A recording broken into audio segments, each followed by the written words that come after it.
Hi Aries, welcome to your weekly Tarotscope with me, Raphael from Reydiant.reality. It's an absolute pleasure to have you. Thank you so much for being here. Thank you so much for joining me. So if you haven't already, don't forget to check out your Retrogradia mini series just before this period ends. So we are now 6 days left until the period of 6 planets retrograde ends. And the reason I did that whole series, it's a 3-part mini series, I did that so that it would give you some kind of background, but also kind of give you some insight into what's taking place on an internal level. So without further ado, let's get started. But before that, if you haven't already, please don't forget to like, share and subscribe to the channel. Thank you so much for all of you that already have. Please don't forget to thumbs up the video, and also if you would like to book a personal reading, you can do so on the email address below. So before we start, I would like to bless both of these decks of cards with all forms of love, light, peace, prosperity and abundance, and I pray that the messages that come through are ultimately clear and concise, and they help you on your path to your highest vibrational good.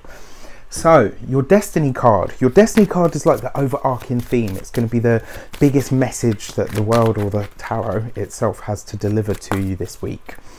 And your destiny card is the moon. So the moon sees us looking at the past. So this week your destiny, or you know, the overarching theme is going to be you looking over your past. It's going to be for some of you, this will see, because you're Aries, right? This will see you treading old ground. And when I say treading old ground, this could be going back to places that you used to live. It could be you getting in touch with ex-partners. It could be you getting in touch with old friends.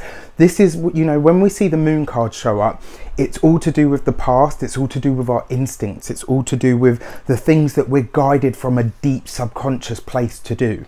So if you have a hunch to contact your ex, do so. If you have a hunch to go and walk around your old stomping grounds that you used to hang around in, or you know, a place that you used to live, go. This is a week for you to really get in touch with your past, to make peace with it, especially under a retrograde of so many planets, you know, your own planet, your own ruler Mars as well, especially.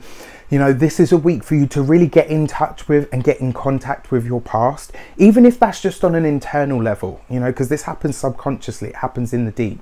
When you can do so and you can take the glasses off, I can't actually see anything now because I'm totally blind. No, I'm not. You know, you take the glasses off and you look at and you observe your past this week for exactly what it was and exactly what was. And it's kind of the message that I'm getting come through here actually. The words that I'm hearing are, you're going to realize that in your past, some people were not what you thought they were for the better. It's like actually other people and maybe even your own emotions made you feel like, oh, you know, this person wasn't very good to me, or they weren't. And that story changes under the scrutiny of this week, and you really observing who that person was in your life, what they did for you, how good they were to you.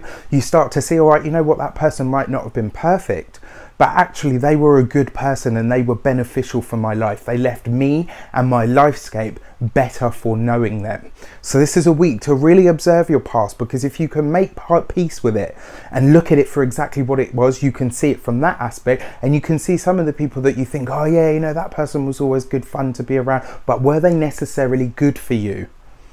This is when you will start to really understand your past and the players that have been in it.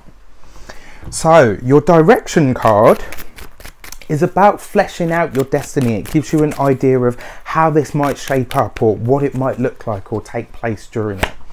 And you get the Temperance card. So you've got 2 majors. I mean, you get 1 major anyway because it's a separated major deck, but it's important the fact that you get a 2nd major.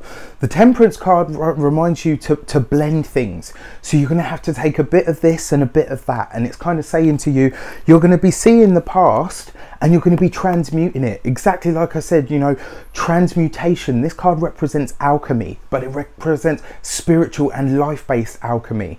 When you can look at the past in an objective manner and take off the glasses, the rose-tinted glasses, and see what and who for exactly what and who they were, you can start to heal situations. You can start to be liberated from some of the negatives, the challenging stories that you might have told yourself. Sorry, I'm trying to get out of this positive negative stuff because it's so limiting. There's much more out there than that. You know, and you know, on the other hand, you can start to draw in some of the really beneficial healing energy by saying, yeah, actually, you know what, I'll take those bits from my past because they work, and I'll take these bits from my future and I'll create something brand new, or from my present, or, you know, to create a brand new lifescape for myself. Really exciting week for you. It looks like there's going to be some deep healing going on. It looks like there's going to be a lot of self-observation and past observation. And under the current transit of retrogradia, it's only to be expected. I wish you an abundance of love, light, peace, prosperity and abundance itself. Have an amazing week, and I'll see you very soon for the monthly videos. Take care.